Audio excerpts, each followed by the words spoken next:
Magandang araw mga bossing, medyo umuulan na mga boss, pero hindi natin to kasi pwedeng palampasin mga bossing. Napakagwapo na ng unit and same time full casa record pa mga boss, kaya highly recommended to.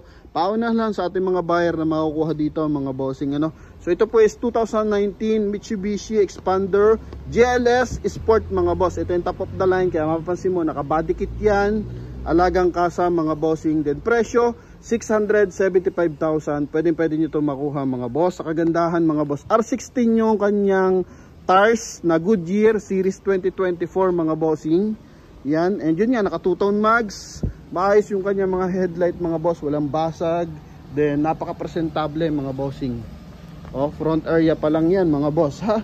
Coding is Wednesday, ending 5. May signal light sa kanyang side mirror, chrome dito, tsaka chrome line dito sa kanyang window panel mga boss. Yan, ito yung interior mga bossing. Pasilip natin ang bahagya. Oh, baba ko lang yung payong mga boss sorry. Yan, then pasok tayo dito. Ito yung kanyang interior mga bossing. So as in presentable yan. Naka leather na aftermarket, pero kung di kursunada yung kulay ng leather, pwede nyo tanggalin mga boss.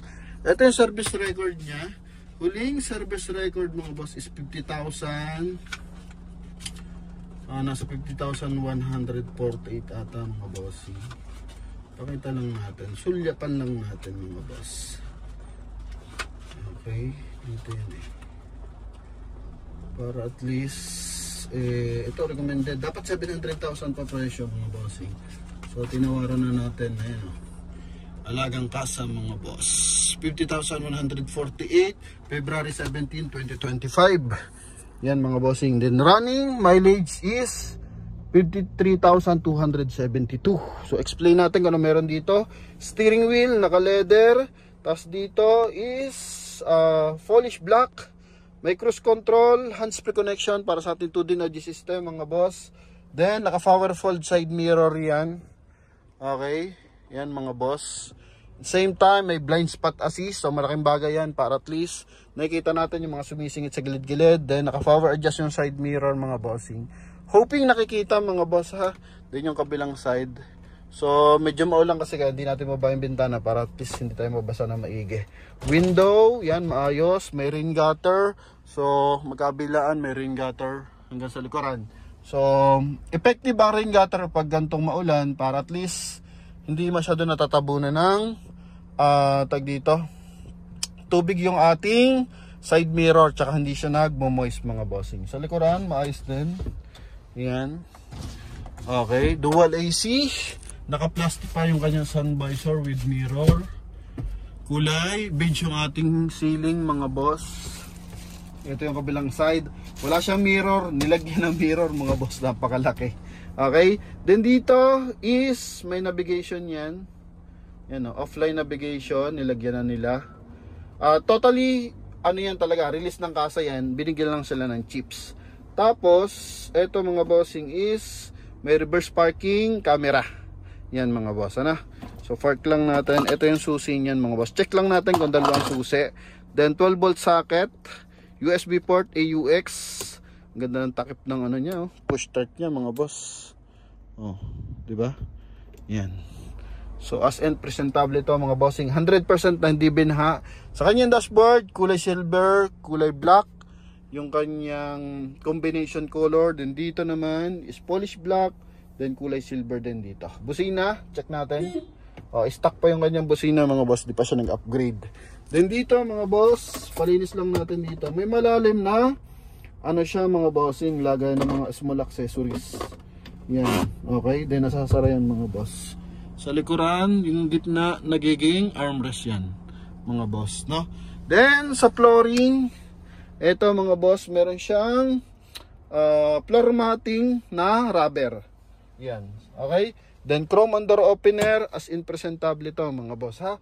675,000, yun na yun mga boss. Then paunahan na lang mag payment mga bossing. So open pa naman tayo for reservation sa ating GCash number mga boss na nasa screen. Okay, yan, pakita ko lang tong kanyang second row mga boss. So para tuloy-tuloy kasi umuulan. Ito mga boss may switch ng aircon natin mga boss. Dito Nakadapa lang yung upuan yun mga boss. Papakita rin natin yan. Chrome. Ito silver accent mga boss. Then sa likod, ganda mga boss. Ito yung pinakamagandang klase ng expander kasi mga bossing. Ang lupet, daming pinayak na ito mga bossing, no? Ngayon, mukhang Veloz, mukhang Avanza mga boss. Naglabas ng Veloz para dito mga boss. Pero iba ang karisma na ito mga boss. Okay, pagdating sa MPV.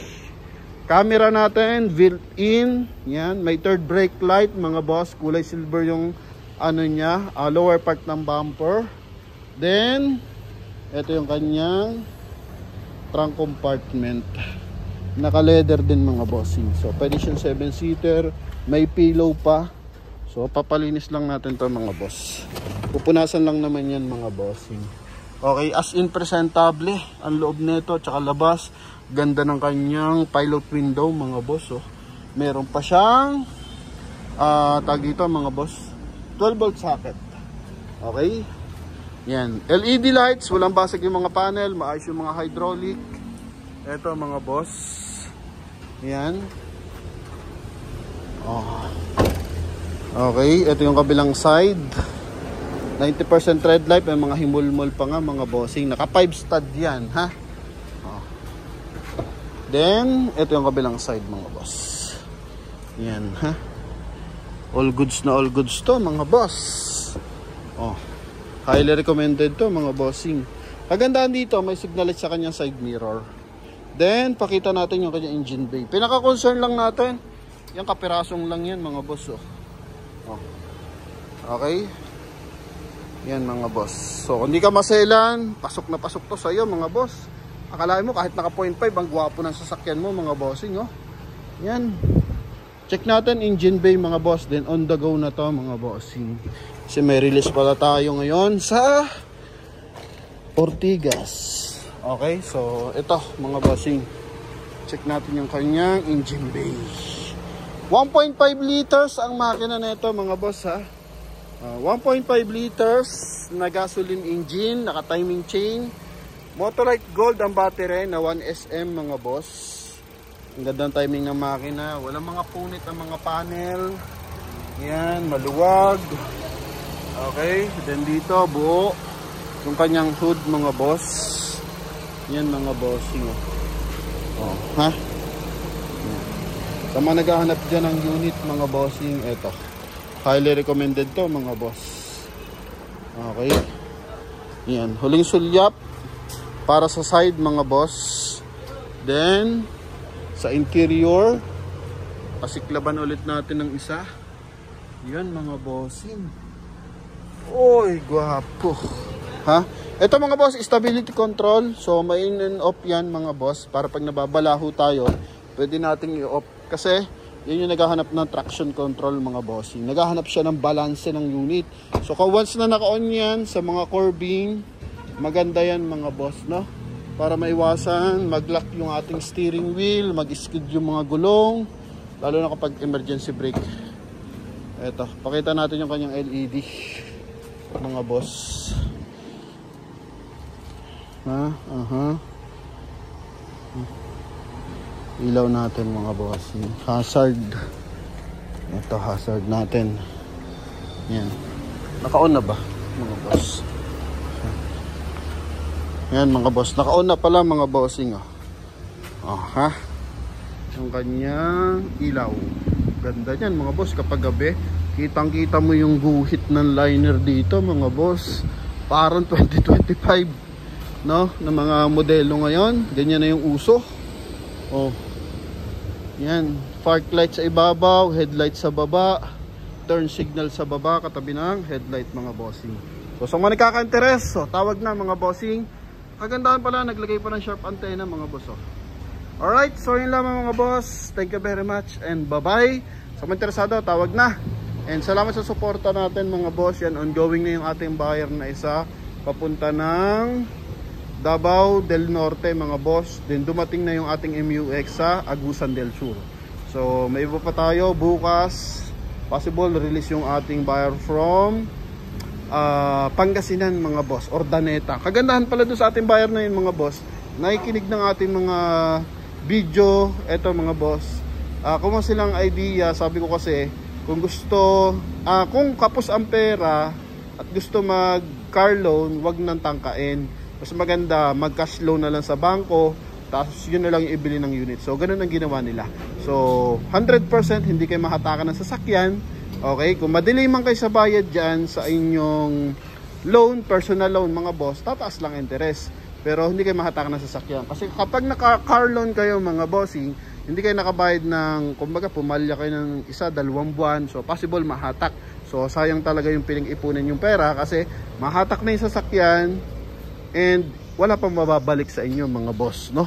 So at least doon, kahit tumaas ang interest, at least may sasakyan ka mga bossing. Okay? Yan. So yun lang mga boss, kasi may tumawag sa atin no nakaraan, viewers natin siya pero brand new yung sasakyan niya, 2019 model. Hanggang ngayon di pa niya nababayaran kasi dahil sa Bayanihan Act mga boss. Akalain nyo ang dagdag sa presyo ng kanyang sasakyan na Honda BRB is 160,000 ang pinapabayad pa sa kanya ng bangko mga bossing. So ganun kalala ang mga boss, auto loan mga bossing. Okay, so naka-brand new ka nga mga boss. Kung kaya mo namang afford brand new na maluwag sa iyong monthly, okay lang. Pero kapag ganung sistema mga boss is yun mga bossing, talagang masama ang loob ni buyer mga boss. Kasi add pa sila ng 160,000 para lang makuha yung kanilang unit. Okay? Yan. So kumbaga para matapos lang kasi hindi nila makuha ang papel dahil daw sa Bayanihan Act. Ang laki ng tubo. Dapat yung mga nasa 70,000 lang. So dahil hindi nila nabayaran agad, naging 160,000. Siguro may delay pa sila, pero tumaas na ng tumaas yung interest mga boss. So kung kayo, may time kayo, mag-loan kayo sa bangko, personal loan, maka-loan kayo ng 1 milyon, ibili niyo ng kotse. Okay? Yan. So walang collateral doon mga boss. Pero kung kaya, 500,000 lang yung loan, at least yun, pagkasyahin natin, hanap tayo ng magandang unit mga bossing. Ano? So yun lang, hoping nakatulong yung ating mga concern kasi sa Facebook, pinagkakaguluhan yung ating RAV4 na 180,000 kasi sabi, is down payment lang daw yon. Okay, so yung kasi, on cash na yon mga boss, hindi nga tayo nagpapautang kasi nga mataas ang interest, umiiwas nga tayo sa malaking interest, kaya nga tayo nagbibigay na mabababang presyo ng unit mga bossing eh. Then may mga nagko-comment na gano'n, na scam, kupal, no, kasi nga 180,000, down payment lang daw yon, then pagdating daw doon sasabihin monthly, hindi nga eh, yun na talaga yung price nun eh. So wala tayong magagawa sa mga ganong klase ng tao. Siguro naka-encounter sila sa mga ibang nag-review, nagbablog ng sasakyan, siguro may catch up tayo, wala, diretso tayo mga boss, no? Kung magkano yung presyo, di yun, bigay natin mga boss. Kung down payment man yan, banggitin natin down payment. Kung cash transaction, yun na talaga yun. Okay, so kung wala nabanggit na down payment, so it means cash yun mga boss. So yun lang mga bossing, thank you very much. May papasok ng unit. Bye bye and God bless.